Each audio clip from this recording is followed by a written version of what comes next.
Good morning students. Class 12 में आज का हमारा टॉपिक है। टॉपिक का नाम है उत्परिवर्तन और इसके प्रकार। आज हम जानेंगे कि उत्परिवर्तन क्या होता है और उत्परिवर्तन कितने प्रकार का होता है। ठीक, तो वीडियो शुरू करने से पहले अगर आप हमारे चैनल पर नए हैं तो चैनल को जरूर सब्सक्राइब कर लें, बेल आइकन को दबाएं ताकि आपको वीडियो को नोटिफिकेशन मिल सके। चलिए शुरू करते हैं उत्परिवर्तन और इसके प्रकार। देखिए, उत्परिवर्तन का मतलब क्या है। उत्परिवर्तन का मतलब ये है कि किसी चीज का किसी दूसरी चीज में परिवर्तित हो जाना। जो चीज है वो स्वयं वो ना रहकर किसी दूसरी चीज में परिवर्तित हो जाए तो इसको हम क्या कहेंगे, उत्परिवर्तन कहेंगे। फिर ये कोई वस्तु हो सकती है या कोई जीन हो सकता है या डीएनए हो सकता है। तो ये कोई भी चीज हो सकती है जो दूसरी चीज में बदल सकती है, इसको बोलते हैं उत्परिवर्तन। वैसे तो उत्परिवर्तन को हम जैव विकास में बताते हैं। जब जैव विकास का चैप्टर पढ़ाते हैं तो उसमें हम बताते हैं कि उत्परिवर्तन क्या होता है। लेकिन इस साल क्या हुआ है कि आपका 30% जो कोर्स कम कर दिया गया है, तो 30% कोर्स कम करने की वजह से वो चैप्टर आपका हटा दिया गया है। ठीक, जैव विकास। तो हम इस टॉपिक उत्परिवर्तन को हम इसी डीएनए में ही बता दे रहे हैं। क्यों? क्योंकि ये भी एक डीएनए से ही रिलेटेड है। ठीक, तो चलिए शुरू करते हैं। यहाँ पर जानते हैं उत्परिवर्तन क्या होता है। देखिए, उत्परिवर्तन को जानने से पहले हम कुछ चीज़ जान लें। जैसे हम मान लेते हैं कि डीएनए तो हमको पता ही है कि डीएनए होता है। ठीक, डीएनए पर क्या लगे, जैसे मान लेते हैं जीन डीएनए है तो डीएनए पर जीन्स लगे होते हैं। ठीक, डीएनए पर क्या होते हैं, डीएनए पर होता है जीन्स। क्या पाए जाते हैं, जीन्स पाए जाते हैं। ठीक, और जीन्स होते किस रूप में है, तो ये कोड के रूप में होते हैं। कोड जैसे AUGC CCC। तो इस प्रकार से जो ये डीएनए होता है तो डीएनए पर जो जीन्स होते हैं तो वो कोड के रूप में होते हैं। और इन्हीं कोडों के अनुरूप क्या बनता है, हमारा आरएनए बनता है।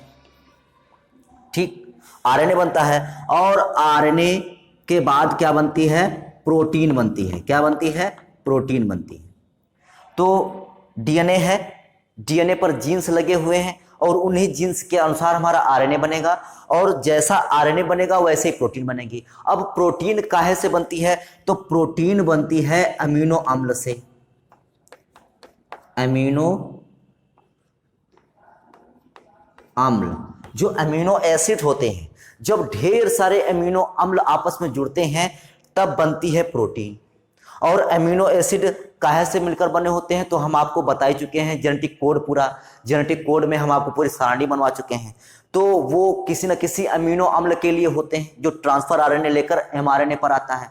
ठीक, तो जो अमीनो अम्ल होंगे वो ढेर सारे अमीनो अम्ल मिलकर पेप्टाइड बंध द्वारा जुड़कर एक प्रोटीन बनाएंगे। ये सब आप पूरा जान चुके हैं इस चैप्टर में। और प्रोटीन किसके द्वारा बनेगी, आरएनए के द्वारा बनेगी। आरएनए किससे बनेगा, तो डीएनए से बनेगा और डीएनए पर जो जीन्स लगे होंगे उसके द्वारा बनेगा। अगर हम देखिए, बहुत ध्यान से देखना, अगर आपने इसको समझ लिया तो समझ लिया आपने पूरा उत्परिवर्तन समझ लिया। देखिए कि अगर हम किसी प्रकार से जो डीएनए है, डीएनए पर जो जीन्स लगे हुए हैं, अगर हम उस जीन्स को बदल दें तो क्या होगा कि जो हमारा आरएनए है, आरएनए जो बनेगा इस जीन्स के द्वारा, जो आरएनए बनेगा तो आरएनए बदल जाएगा। और जब आरएनए बदल जाएगा तो आरएनए के द्वारा बनने वाली प्रोटीन बदल जाएगी। ठीक, तो इस प्रकार से पूरा का पूरा सिस्टम बदल जाएगा अगर हम जीन्स को बदल दें। जीन्स बदलेंगे डीएनए के तो आरएनए बदल जाएगा, आरएनए बदल जाएगा तो प्रोटीन बदल जाएगी। और जब प्रोटीन, क्योंकि जैसी प्रोटीन होगा वैसा ही जीव शरीर बनेगा, वैसी कोशिका बनेगी। तो जैसी प्रोटीन वैसा जीव शरीर। ठीक, वैसा ही जीव शरीर बनेगा। अगर हम जीन्स बदल दिए तो आरएनए बदल जाएगा, आरएनए बदल गया तो प्रोटीन बदल जाएगी और प्रोटीन बदल गया तो जीव शरीर बदल जाएगा। जैसे मान लेते हैं कि जीव शरीर में 2 हाथ बनने की प्रोटीन है। अगर उस जीन्स में डीएनए के जीन्स में 4 हाथ बनने की प्रोटीन आ जाए, तो 4 हाथ बनने की प्रोटीन आ जाए तो उसी प्रकार से वो आरएनए बन जाएगा। क्योंकि जैसा जीन्स बदल गया 4 हाथ की प्रोटीन वाला तो वैसा आरएनए बदल जाएगा। और जब आरएनए बदल गया तो 4 हाथ की प्रोटीन बन जाएगी, और जब 4 हाथ की प्रोटीन बन जाएगी, मतलब 4 हाथों वाली जब प्रोटीन बन जाएगी तो 4 हाथों वाला शरीर बन जाएगा। मतलब पूरा का पूरा डिपेंड करता है जीन पर। इसी क्रिया को हम लोग क्या बोल देते हैं, उत्परिवर्तन कहते हैं। ठीक, उत्परिवर्तन, क्योंकि पूरा का पूरा सिस्टम ही पूरा बदल जाता है। तो यही प्रोसेस को यहाँ पर लिखा गया है। अब इसी प्रोसेस को हम स्टेप बाय स्टेप समझेंगे। ठीक, तो चलिए शुरू करते हैं। आनुवंशिक पदार्थ डीएनए, देखिए आनुवंशिक पदार्थ होता है डीएनए, तो आनुवंशिक पदार्थ डीएनए के अणुओं के रासायनिक परिवर्तन, अणुओं के रासायनिक परिवर्तन को उत्परिवर्तन कहते हैं। देखिए इस पर जो डीएनए पर जो जीन्स लगे होते हैं वो एक रासायनिक रूप में होते हैं। ठीक, उसमें नाइट्रोजन बेसेस और ये सब होते हैं, न्यूक्लियोटाइड, मतलब पूरा न्यूक्लियोटाइड होते हैं। तो न्यूक्लियोटाइड पूरा एक रासायनिक रूप है उसका। तो वही बताया गया है कि आनुवंशिक पदार्थ डीएनए के अणुओं के रासायनिक परिवर्तन को उत्परिवर्तन कहते हैं। मतलब डीएनए पर जो भी चीजें पाई जाएंगी, पर पूरा न्यूक्लियोटाइड जो होगा वो न्यूक्लियोटाइड एक रासायनिक रूप में होगा। और अगर हम उसमें परिवर्तन कर दें, जैसे ए डबल बॉन्ड टी लगा हुआ है, nitrogen base A double Bond tea लगा हुआ है, और हम वहां पर उसको हटा दें और उसके स्थान पर जी ट्रिपल बॉन्ड सी लगा दें, तो क्या होगा, वो पूरा का पूरा वहां पर जब आरएनए बनेगा तो पूरा का पूरा आरएनए ही बदल जाएगा। क्यों? क्योंकि डीएनए का जीन बदल गया है। ठीक, तो वही है आनुवंशिक पदार्थ डीएनए के अणुओं के रासायनिक परिवर्तन को उत्परिवर्तन कहते हैं। डीएनए अणुओं में प्रोटीन के संश्लेषण की संकेत सूचनाएं जीन्स में होती हैं। वही बता चुके आपको, डीएनए अणु में प्रोटीन के, भाई डीएनए के द्वारा ही तो प्रोटीन बन रही है, तो डीएनए अणुओं में प्रोटीन के संश्लेषण के लिए जीन्स, डीएनए अणुओं क्या संकेत सूचनाएं जीन्स में होती हैं। तो जो संकेत सूचनाएं होती हैं वो जीन्स के रूप में होती हैं। कैसे? जीन्स के रूप में होती हैं। कहाँ? डीएनए में। और काहे के लिए? प्रोटीन संश्लेषण के लिए होती हैं। तो वही बात लिखी हुई है कि डीएनए अणुओं में प्रोटीन के संश्लेषण के लिए संकेत सूचनाएं जीन्स में होती हैं। हम यहां पर जान चुके हैं, आगे देखते हैं। परंतु जीन्स के अतिरिक्त डीएनए अणुओं में ऐसे गैर जीनी खंड भी होते हैं जिनमें प्रोटीन संश्लेषण की सूचनाएं नहीं होती। देखिए डीएनए बहुत बड़ा होता है और हम आपको बता ही चुके हैं कि जो डीएनए होता है, डीएनए पर कोडिंग खंड भी होते हैं जिस पर जीन्स पाए जाते हैं, और डीएनए पर ऐसे खंड भी होते हैं जिन पर जीन्स नहीं होते हैं। तो ऐसे जीन्स को क्या बोलते हैं? गैर जीनी खंड। ऐसे डीएनए के खंड जिन पर जीन नहीं पाए जाए तो उनको क्या बोलते हैं? गैर जीनी खंड भी कहते हैं।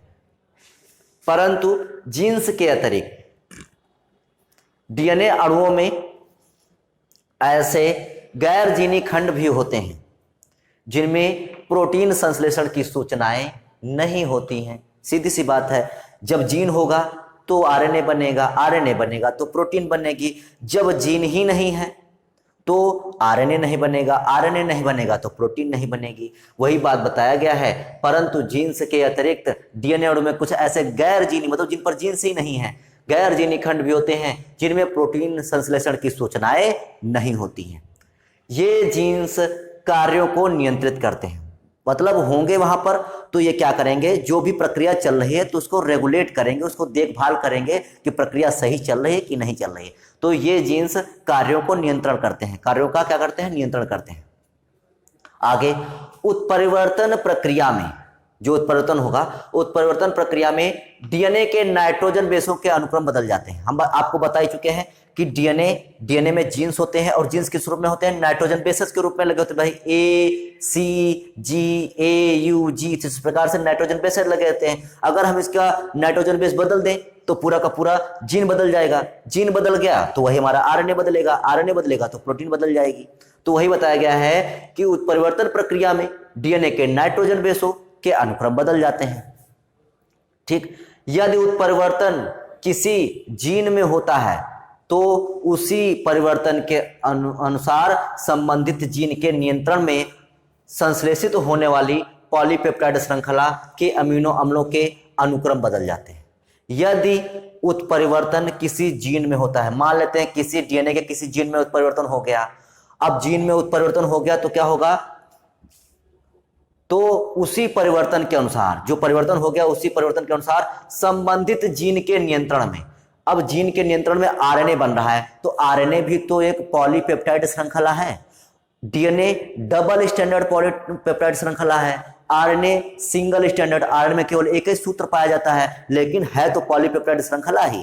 तो जब सीधा सीधा कहें, जब डीएनए बदल गया, डीएनए का जीन बदल गया, तो जीन के बदलने से जीन के नियंत्रण में संश्लेषित होने वाली पॉलीपेप्टाइड श्रृंखला, भले एक ही सिंगल पॉलीपेप्टाइड श्रृंखला हो, लेकिन हम इसको पॉलीपेप्टाइड श्रृंखला भी कह सकते हैं। आरएनए को क्या कह सकते हैं? सिंगल स्टैंडर्ड पॉलीपेप्टाइड श्रृंखला। तो जीन के नियंत्रण में संश्लेषित होने वाले पॉलीपेप्टाइड श्रृंखला के अमीनो अम्ल, देखिए जब अमीनो अम्ल बदल जाएगा तो प्रोटीन अपने आप बदल जाएगी, क्योंकि बहुत से अमीनो अम्ल मिलकर ही तो प्रोटीन बनाते हैं। ठीक, तो पॉलीपेप्टाइड श्रृंखलाओं के अमीनो अम्लों के अनुक्रम बदल जाते हैं, जिससे बनने वाली कोशा या जीव का दृश्य रूप प्रभावित होता है। मतलब जैसा डीएनए बदल गया तो डीएनए से आरएनए अर्थात आरएनए की पॉलीपेप्टाइड श्रृंखला बदल जाएगी, और आरएनए की पॉलीपेप्टाइड श्रृंखला बदल जाएगी तो आरएनए पर जो अमीनो अम्ल लगेंगे वो भी आरएनए के अनुसार ही लगेंगे, तो जिससे क्या होगा? प्रोटीन बदल जाएगी, और प्रोटीन बदल गई तो जीव दिखना चाहिए था 2 हाथों वाला, अब दिखने लगा 4 हाथों वाला, क्योंकि उसमें तो शरीर में 4 हाथ बन जाएंगे, 4 पैर बन सकते हैं, 2 सर बन सकते हैं, कुछ भी हो सकता है, कुछ भी उत्परिवर्तन हो सकता है। क्यों? क्योंकि एक जीन बदल गया है।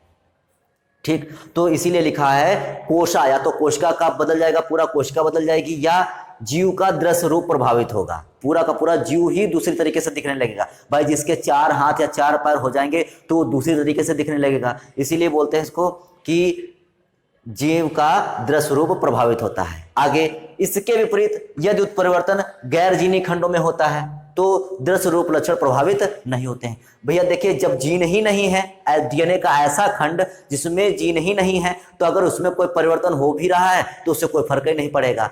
ठीक, तो वही बात लिखी है कि इसके विपरीत यदि उत्परिवर्तन गैर जीनी खंड में होता है तो दृश्य रूप लक्षण प्रभावित नहीं होते हैं, दृश्य रूप लक्षण अप्रभावित ही रहते हैं। ठीक, उत्परिवर्तन 2 प्रकार के हो सकते हैं, उत्परिवर्तन जो हो सकते हैं वो 2 प्रकार के हो सकते हैं। ठीक, कौन कौन से हो सकते हैं तो देखते हैं। देखिए, उत्परिवर्तन जो होते हैं आपके, वो 2 ही प्रकार के होते हैं। जैसे पहला है जननिक उत्परिवर्तन, द मोस्ट इंपॉर्टेंट जननिक उत्परिवर्तन, क्योंकि जो आपके रियल उत्परिवर्तन होते हैं वो जननिक उत्परिवर्तन ही होते हैं। दूसरा आता है आपका दैहिक उत्परिवर्तन, सोमैटिक म्यूटेशन। ठीक, जननिक उत्परिवर्तन को क्या बोलते हैं? Genetic mutation. दूसरा आता है दैहिक उत्परिवर्तन। देखिए, जैसे ये डीएनए है, डीएनए बदल गया, जीन बदल गए उसके, तो आरएनए बदलेगा, आरएनए बदलेगी तो प्रोटीन बदलेगी। ठीक, अगर ये जीन मान लीजिए नॉर्मल शरीर में बदल जाए, जैसे आप कहीं जा रहे हैं, बाई चांस आपके कोई रेडिएशन आपके ऊपर आ जाए, या आप अल्ट्रा वायलेट किरणों कोई पड़ जाए, या फिर एक्सरेज पड़ जाए, जैसे आप एक्सरे कराने गए, वहां पर कोई एक्सरे आई और आपके कोशिका में आ गई, और कोशिका में आकर उसके डीएनए से जुड़ गई या डीएनए में परिवर्तन कर दिया, तो क्या होगा? आपके शरीर के ऊपरी हिस्से का एक कोशिका जो है परिवर्तित हो गई। हो सकता है वो कोशिका कैंसर में बदल जाए।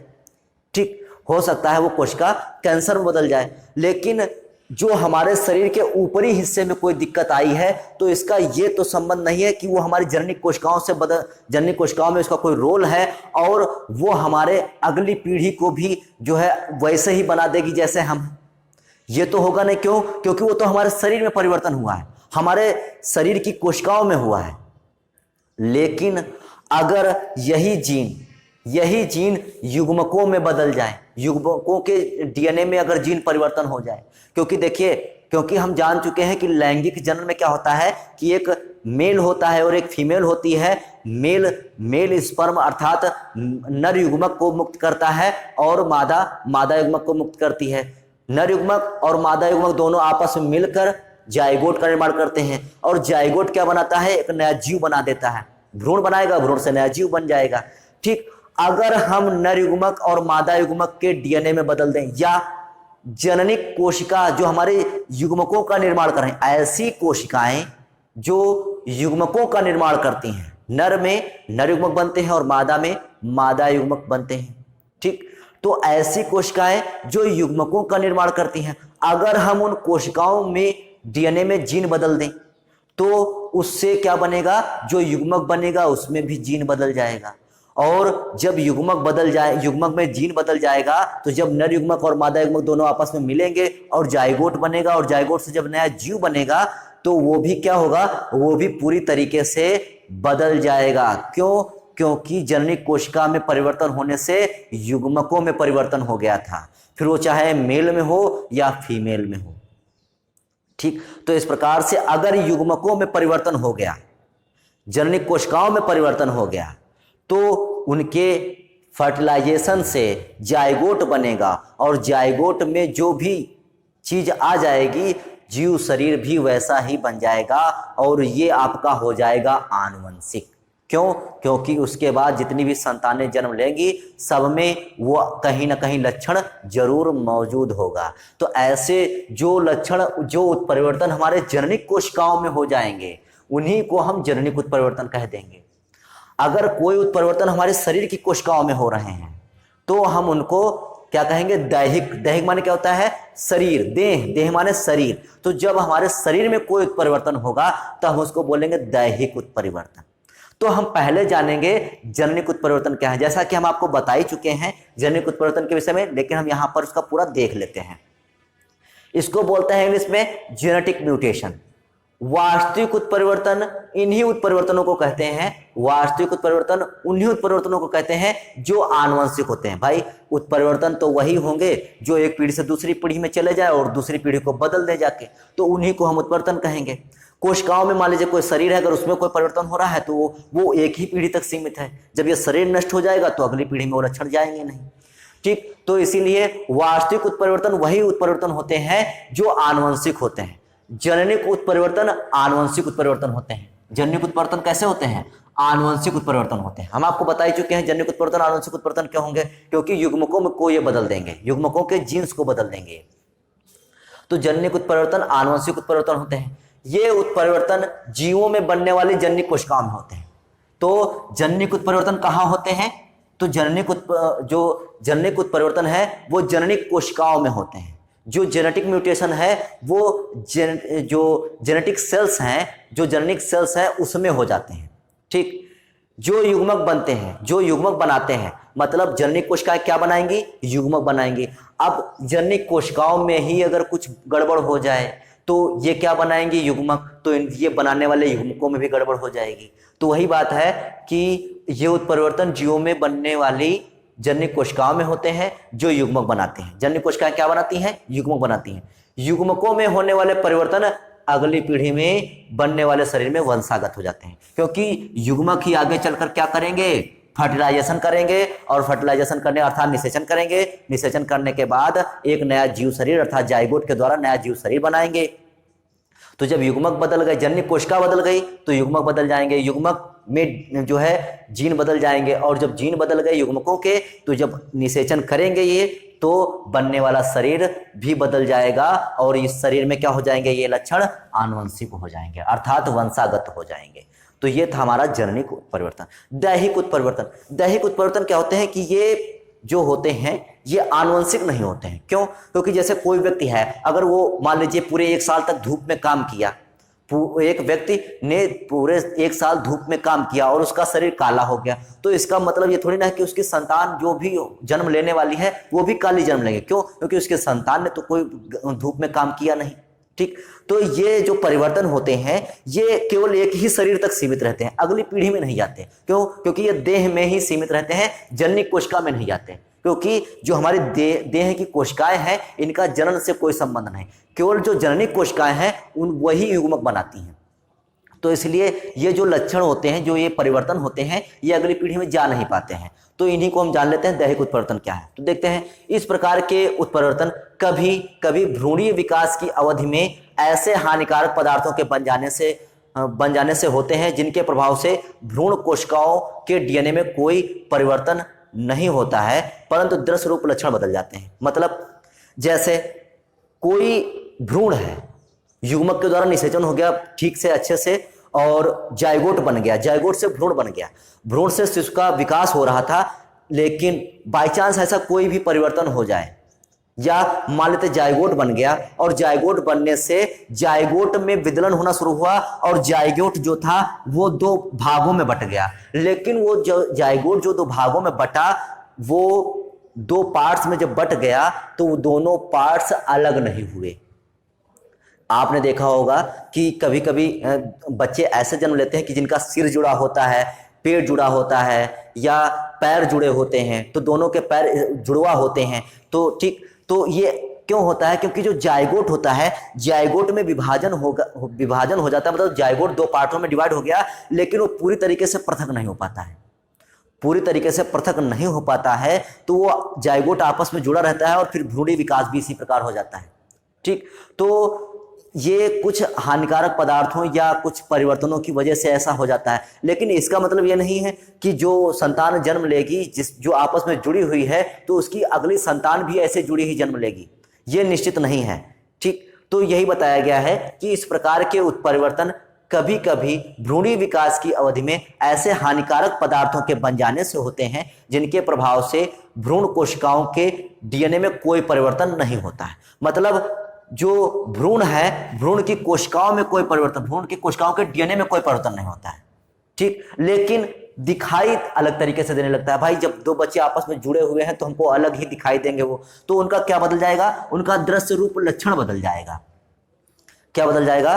दृश्य रूप लक्षण बदल जाएगा। ठीक, इन पदार्थों को टेराटोजीन्स कहते हैं। क्या बोलते हैं इनको? इन पदार्थों को क्या बोलते हैं? जो हानिकारक पदार्थ होते हैं इनको क्या बोलते हैं? टेराटोजीन्स बोलते हैं।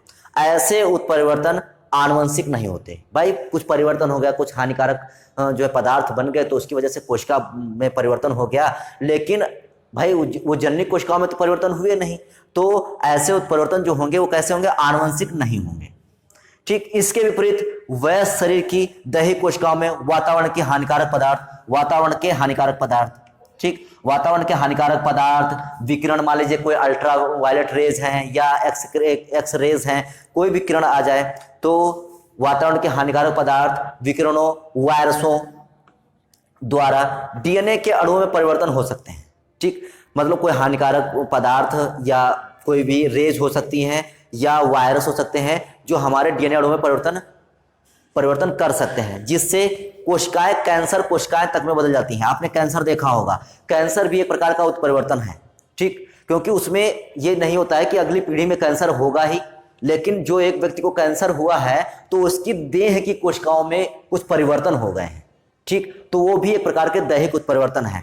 तो जब ये परिवर्तन हो गए तो इसकी वजह से क्या है कि जो कोशिकाएं होती हैं वो कैंसर कोशिकाओं तक में बदल जाती हैं, परंतु इन कोशिकाओं का जनन से कोई संबंध नहीं होता है। जैसे हाथ की कोशिका में कोई किसी व्यक्ति के कैंसर हो जाए तो उसका जनन से क्या लेना देना, जनन संबंधी चीजों से क्या लेना देना।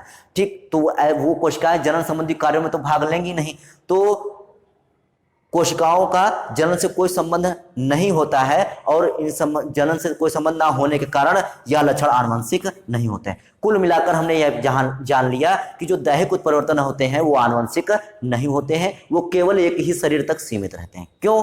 क्योंकि उनका जननी कोशिकाओं से कोई संबंध नहीं होता है। जबकि जो हमारे वास्तविक उत्परिवर्तन होते हैं जो अगली पीढ़ी में आते हैं वो हमारे जननिक उत्परिवर्तन होते हैं जो हमारे जननिक कोशिकाओं में होते हैं और युग्मकों के जीन्स को बदल देते हैं। तो यहाँ पर हमने जननिक उत्परिवर्तन जान लिया, दैहिक उत्परिवर्तन जान लिया और उत्परिवर्तन क्या होता है यह भी हमने अच्छे तरीके से जान लिया। उम्मीद है कि टॉपिक आपको अच्छे से समझ में आया होगा। तो आज के लिए केवल इतना ही, बाकी नेक्स्ट वीडियो में, तब तक के लिए जय हिंद।